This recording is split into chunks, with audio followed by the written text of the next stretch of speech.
Hey, what's up, guys? Welcome back to Populist Podcast. I'm Chase, I'm Charles. and today we're joined by the Democratic nominee for California's 42nd Congressional District, Dr. Liam O'Mara. Thanks for coming on today. Oh, my pleasure.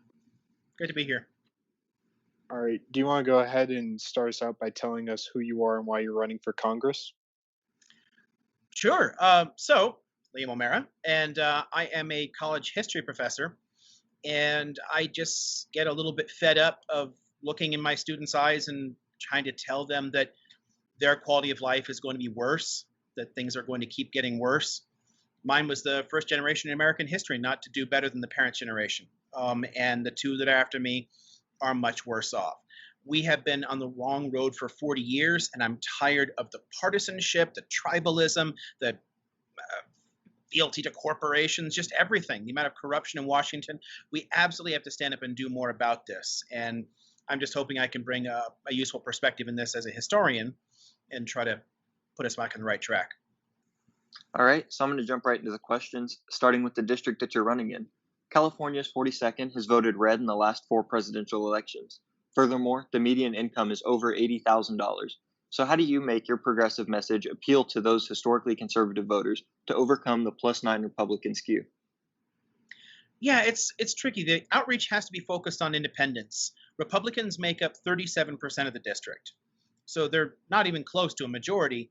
And the incumbent always relies upon those independent votes and upon low turnout from Democrats or any kind of progressives. The youth turnout is usually like 11 or 12%. So that's a big factor. The working class vote is relatively low. The higher income red voter areas, a lot of those bedroom communities of people that have moved out into this area from LA and Orange County that are well off, they're probably going to keep voting Republican. But a lot of people are left. The overall turnout is usually in the 60s. We have tons of people that just don't normally show up and don't feel that anyone running for Congress ever really represents them. And by focusing more on the economic issues as opposed to some of the social issues there are a lot of swing voters that we pick up. A lot of people that would normally be left out of the process or might end up voting for the Republican, even though, again, he's not terribly popular with even a lot of Republicans out here don't like him, and they're aware that he's corrupt, but they don't think a Democrat's going to do any better to represent them. So our job is to reach out to all of those independents and to touch as many people as we can to convince them of otherwise. All right. So I'm going to get started on the policy based questions. Your website has a policy called banking reform. In this position, you advocate for a 21st century version of the Glass Steagall Act to separate investment banking from commercial banking. My first question to you is, with several countries around the world, such as Argentina, Japan, Brazil, and Chile, all having large publicly owned banks, is this a route of banking reform you'd be willing to explore? Absolutely. I'm actually personally in favor of public banking, and it may be one great way to help out the U.S. Postal Service, and several laws have deliberately undermined the Postal Service. Of course, again, that's a deliberate tactic people have been following there. But either way, we could definitely shore things up by allowing the post offices to function as a kind of public bank. If we had interest-free or extremely low-interest loans available to more people, you could have a great deal more entrepreneurship. A lot more small businesses would start off. Tons of people would be better off. All right, so another thing you've advocated for is increased news regulation in the form of the reinstatement of the Fairness Doctrine, which would mandate opposing viewpoints to be shared, and the creation of a quote firewall between corporate interests and the editorial wing of the news outlets.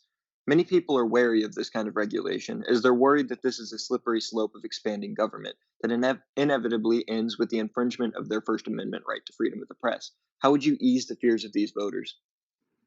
By pointing out that we've already lost a lot of that freedom of the press and that that's kind of the whole point. 5 corporations control 85% of the media that we see as it stands. And the most of the media companies are tied in directly to tons of other multinational corporations, and that affects what they're willing to talk about. It affects the editorial biases. It affects what issues are even considered newsworthy. So even when the networks are not outright lying, they're lying by omission because they have good incentives to do so. What we have is a kind of corporate censorship already, and I want to break that. Simply put, countries all around the world have far more responsible journalism without any kind of government censorship or control. That's not what we're after here. The idea is to prevent special interest from affecting the news that we get by telling them, you want to present news? Present news. Yeah, okay, look, Fox News was just in court recently, and they argued that Tucker Carlson has literally no responsibility to be honest, that he's just an entertainer, and that they can say literally whatever they want on air. They act as if they're news, but they're not. And that is the problem for us. It just creates, what you got is people divide up the media market, pursue profit. They turn it into a kind of infotainment, and they don't inform. We've had multiple studies showing that a lot of people watching television news are less well informed about the world than people who take in no news at all. It's literally a disinformation service. All right, so I'm going to switch gears and talk about climate change here. The US has some of the world's largest carbon emissions per capita, along with the world's third most emissions in general. And we are a long way off from the goal that the IPCC set of cutting half the carbon emissions from 2010 by 2030. With American infrastructure currently being set up for transit by gas powered vehicles like cars and planes, would you propose we move toward public transit and or producing more electric cars? If so, how would you propose we accomplish this? Well, the key is being willing to invest publicly. And public investment in infrastructure has always paid back in productivity about 3 to 1. It's a no brainer. It's not wasted money. It's literally going to help everyone. So, from my perspective, I mean, okay, just a shift to electric cars, it honestly doesn't do enough as long as we're producing power in tons of ways that's continuing to pollute. We need to completely replace the power grid. And it's not like this is beyond American capabilities. We decided we were going to put a man on the moon, and we did so in less than a decade. I mean, it's absolutely possible to do all of this. It just requires the political will to stump up and invest. We could replace our generating capacity. We could replace the actual grid for transmission to make things cleaner there. We could find tons of ways to incentivize both public transit as well as electric and hybrid vehicles. And I mean, it's not like the markets are not already trending in that direction anyway. People are starting to do it. So the trick is to incentivize it. And when they continue to roll back emissions standards and say no, your engines can pollute as much as they want, you're kind of going in the opposite direction. Setting extremely stringent emissions requirements forces innovation. And when they can't get there through the internal combustion engine, that pushes us more toward hybrids and electrics.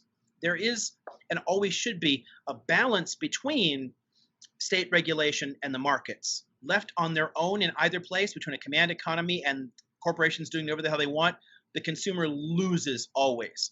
But there's a balance of interest between them that can get us into a good place. So, your gun control policy seems to be largely reform centric, with no calls of any firearm bans.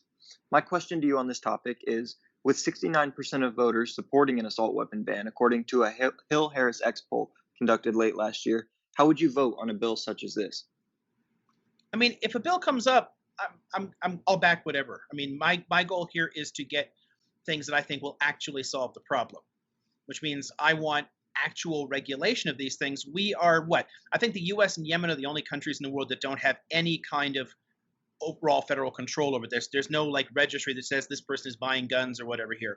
We just don't know anything. That has to change as far as I'm concerned. There are a number of things that we can really do that would make a huge difference here. I don't think that personally the data shows the bans are effective. I think it's more like I mean, the expression I like to use for a lot of these policies are just slapping Band-Aid on a hemorrhage. It doesn't actually work. You're just chasing the symptoms and not the root causes of any of it. But I'm going to push consistently in the House for addressing the root causes of these things. If it turns out that people want the bans, fine, we do another ban. But I don't think that they're effective. So I have a disagreement there on the evidence. I think that we have to tackle the gun violence problem. We absolutely have to, I mean, people should not be worried about getting shot in stores and schools. This is a uniquely American problem. But there are a ton of things we're already doing wrong that we can easily fix here. It would get much more to the heart of this. All right, so you and your campaign have taken a stand for civil liberties and protection from government interference in daily lives. Recently, the Trump administration has tried to ban a Chinese owned app in TikTok from being legal in the US due to national security concerns. Does this strike you as another instance of the government involving itself too much in people's daily lives, or is it justified? Honestly, I think that it came up because TikTok users trolled him at the Oklahoma rally. As far as I'm concerned, the rationale they're using is almost certainly bullshit. But if you can actually show that the Chinese government is spying through something, then okay, but show your evidence. Don't just say it, because to me that sounds like more xenophobic pandering to a racist and nativist base and a way to salve his ego at having been trolled so badly. Honestly, I don't think that we need government censoring our lives, getting involved in tons of areas that they already get involved in, and this is one of them. But there are places where we honestly do need a state role because corporations otherwise do it. I think that we need to get back to discussing like our rights to our own data or push back against some of the surveillance capitalism that's developing where we are basically being sold as products to advertisers because our data is being collected in the background and then sold. We need much more transparency in how that works. And if people are going to make a profit off of this, we deserve a cut of that if you're going to be opting into doing something at all. But should the government directly be censoring platforms and whatnot? No. All right, so I have one last question. You've advocated for a universal basic income on your website. Many critics on the right would argue that this could de incentivize people from working to their fullest capability. Do you think this is a fair concern?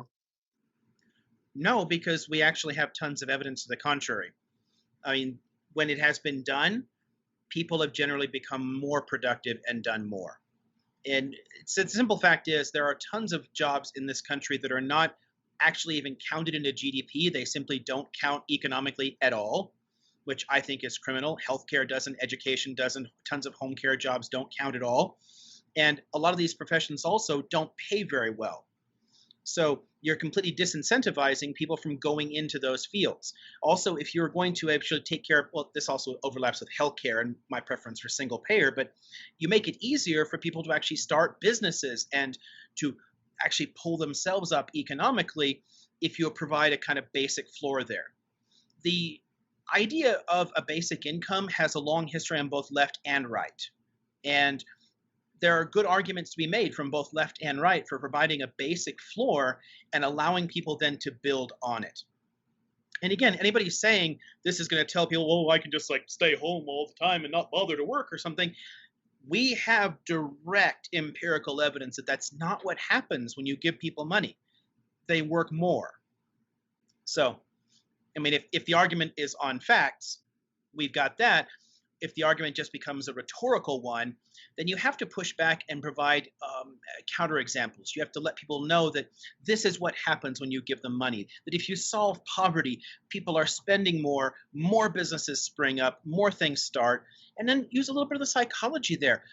Humans want to do things. We're just wired to be productive somewhat, not like to work 60-hour weeks like we often push ourselves to, but pure laziness is not really in our genetics. It's relatively uncommon. Most of us want to feel somehow useful to society. So again, it's nonsensical, and we have to find ways to push back against it. All right, that's all the questions we have for you today. If you'd like to take a moment to address the audience directly, the floor is yours. Sure. So I'm Liam O'Mara, and I'm running because I am sick and tired of this partisan nonsense that just follows along whatever the corporations want people to do. We have a completely corrupt system. As far as I'm concerned, we should force people in Congress to wear NASCAR jackets with their owners on their shirts, because it's not us, it's not the voters. The entire system ends up being rigged. But it can be fixed if we get involved in the primaries, if we pick candidates who are not going to be corrupted by this system, or are not going to take that money to begin with. If we can get in voices that will speak for us, we can start actually solving the problems of our society. As far as I'm concerned, Congress deserves the approval rating it usually has between like 7 and 20%. It's usually very low for a reason. It's not working for us. And we can fix that if we can support the right candidates. So again, Liam O'Meara, my website is liamomera.org. I'm very active on social media, so you can find me on Twitter, Facebook, Instagram, all that business. All right, that's all we have for you guys today. If you'd like to support Dr. O'Meara's campaign, the links to his website and social media will be down below. Thank you all so much for watching, and we'll see you in the next one.